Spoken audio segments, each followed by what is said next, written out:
Hello and welcome my dear soul family. कैसे हैं आप सब? आशा करती हूँ आप सभी अपने घरों में खुश होंगे और अपनों के साथ सुरक्षित होंगे। आज की रीडिंग होगी बहुत ही ज़्यादा स्पेशल। ओके, जलते रहो।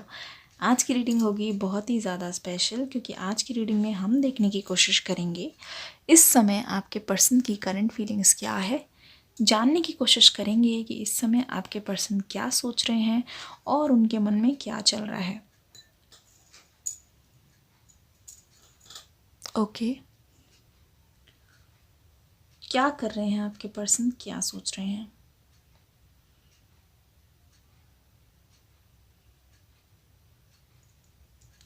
इस पर्सन को बोलने में बहुत ज़्यादा तकलीफ़ है।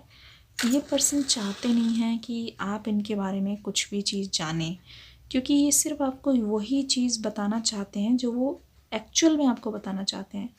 जैसे ये आपके बारे में खबर रखते हैं ना, वैसे ये चाहते नहीं हैं कि आप इनको स्टॉक करें, क्योंकि आपके बारे में तो इनको बहुत सारी खबर है।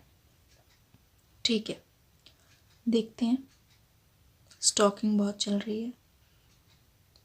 स्टॉकिंग एक नशा बन चुका है इनके लिए। जब तक आपकी कोई स्टोरी देखते नहीं हैं, जब तक आपकी डीपी को बार बार उसी सेम पिक्चर को देखते नहीं हैं, तब तक इनको चैन नहीं आता। आप बहुत ज़्यादा तो एक्टिव नहीं रहते सोशल मीडिया पे। एक्टिव का मतलब वैसे रहते होंगे, लेकिन पिक्चर्स या पोस्ट तो ऐसे नहीं डाल रहे हैं बहुत ज़्यादा। लेकिन फिर भी इस इंसान को रहता है कि मैं देखूं कि क्या चल रहा है, क्या हो रहा है आपकी लाइफ में। और वही सेम चीज़ है, वही सेम पोस्ट को देखते देखते देखते देखते बार बार इनका ऑब्सेशन बढ़ता जा रहा है। जितनी बार ये आपकी पोस्ट को देखते हैं, जितनी बार आपसे रिलेटेड चीज़ों को देखते हैं, ये पर्सन और ज़्यादा आप में खोते जा रहे हैं। ये पर्सन न जाने क्यों इस चीज़ को भूल जाते हैं कि आप दोनों अब साथ नहीं हैं, आप दोनों सेपरेट हो चुके हैं। लेकिन ये पर्सन अपनी ख्याली दुनिया में इतने खुश नज़र आ रहे हैं। ये पर्सन ऐसा मान लेते हैं कि आप दोनों की अभी भी बात हो रही है और आप दोनों फिर भी टच में हैं। जब ये पर्सन अकेले में हैं, ये सोच रहे हैं कि इनको विश्वास नहीं होता कि आपकी और इनकी कभी बात भी होती थी और आप दोनों एक रिलेशनशिप में थे। क्योंकि अभी जब ये आपको देखते हैं तो आप इनके लेवल से बाहर दिखते हो। ऐसा लगता है कि वो आपसे बात नहीं कर सकते, ना ही वो आपकी से बात करने का सोच सकते हैं, क्योंकि शायद आप अब उनसे बात नहीं करोगे। शायद आप बहुत ज़्यादा, आपकी ग्रोथ हो चुकी है और आप बहुत ज़्यादा आउट ऑफ रीच हो चुके हो, तो आप इनसे बात नहीं करोगे।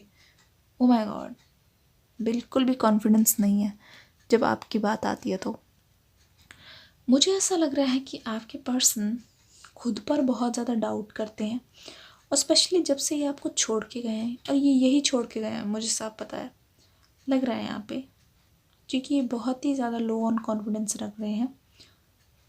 हो सकता है आपके पर्सन हिम्मत वाले नहीं हैं, ये दूसरों के सामने अपना पक्ष तो नहीं रखते, भेड़ चाल में चलने वाले पर्सन है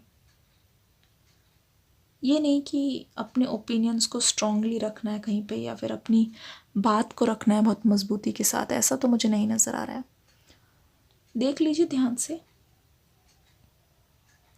ये हमेशा इनकी आवाज़ आप बन के इनके साथ खड़े रहे हैं, मुझे ऐसा लगता है।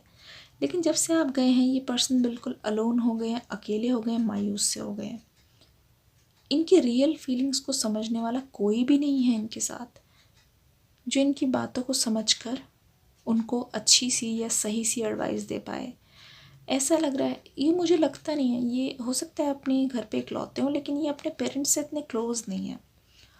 उनसे ये हर बात शेयर नहीं कर सकते। इनफैक्ट उनसे बहुत सारी बातें ये छुपाते हैं, क्योंकि हो सकता है कि इनके घर वाले इनका साथ नहीं देते हैं, या फिर हो सकता है कि इनके घर वाले बहुत ज़्यादा स्ट्रिक्ट हैं, जिसकी वजह से आपके पर्सन बचपन से ही या तो अकेले रहे हैं, या तो दोस्तों के साथ ज़्यादा इन्वॉल्व रहना इन्होंने पसंद किया है। अपने आप को बिज़ी रखते हैं, खाली बहुत कम बैठते हैं। हो सकता है कि इनके घर में फ़ोन को लेके कोई रोक टोक हो, रिस्ट्रिक्शन हो कि ज़्यादा फ़ोन नहीं चलाना, फ़ोन यूज़ नहीं करना, काम पे ध्यान देना है, मतलब लड़के लड़कियों से बात नहीं करनी, कुछ ऐसा भी हो सकता है। मुझे ऐसा लग रहा है रिस्ट्रिक्शन नज़र आ रही है। कहीं पे भी जाना है तो बता के जाना है, भले ही वो अपने 20s 30s या 40s किसी में कोई भी एज ग्रुप में हो सकते हैं। हो सकता है अगर इनकी शादी भी हो गई है तो इनके घर वाले चाहते हैं कि वो अपनी मर्ज़ी से कराएं, या फिर उन्होंने अपनी मर्ज़ी से करा दी है। आप में कोई कमी नहीं थी या फिर है, लेकिन ये पर्सन, इनके घर वाले बस अपनी चलाना चाहते हैं, बस ये जीतना चाहते थे तो इन्होंने अपनी मन की। बस इनका ये था कि इनको एक नहीं होने देना, तो फिर इन्होंने ऐसा किया। देख लीजिए,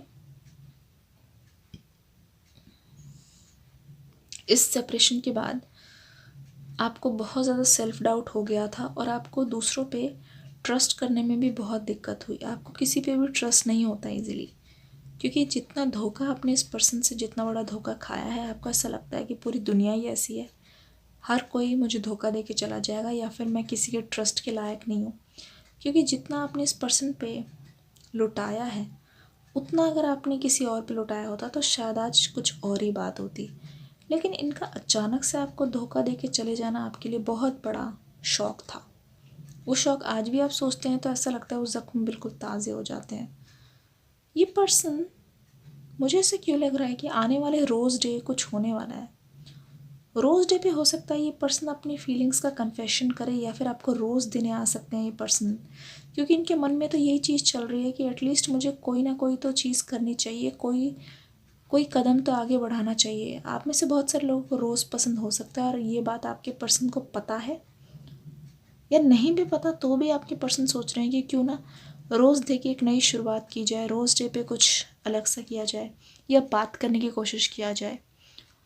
अगर इसी दौरान आपके पर्सन हाय हेलो कुछ भी बोलते हैं, या आपको कोई मैसेज भेजते हैं, या कोई भी इशारा देते हैं, तो समझ जाइएगा ये आपसे मिलना चाहते हैं, क्योंकि घूम फिर के बात वहीं पे आएगी कि मुझे तुमसे मिलना है, मुझे तुमसे बात करनी है। क्योंकि यहाँ पे दिखाई दे रहा है क्लियर कम्युनिकेशन। ये पर्सन बहुत डरे हुए हैं अंदर से, मतलब ये पर्सन ना सुनने के मारे आपसे बात ही नहीं कर रहे हैं। इनके मन में ये है कि कहीं ना बोल दिया तो ये तो हार हार ही जाएंगे, हारा हुआ महसूस करते हैं। क्योंकि इस पर्सन को ऐसा लगता है कि जो काम एक बार में बन गया तो ठीक है, नहीं हुआ तो भाई छोड़ो, ये वो कुछ और कर लेंगे। तो इसी चक्कर में तो फिर ऐसा हुआ है, ये इसी चक्कर में तो दोनों का सेपरेशन हो गया। लेकिन फिर भी ये पर्सन कोशिश करने की सोच रहे हैं।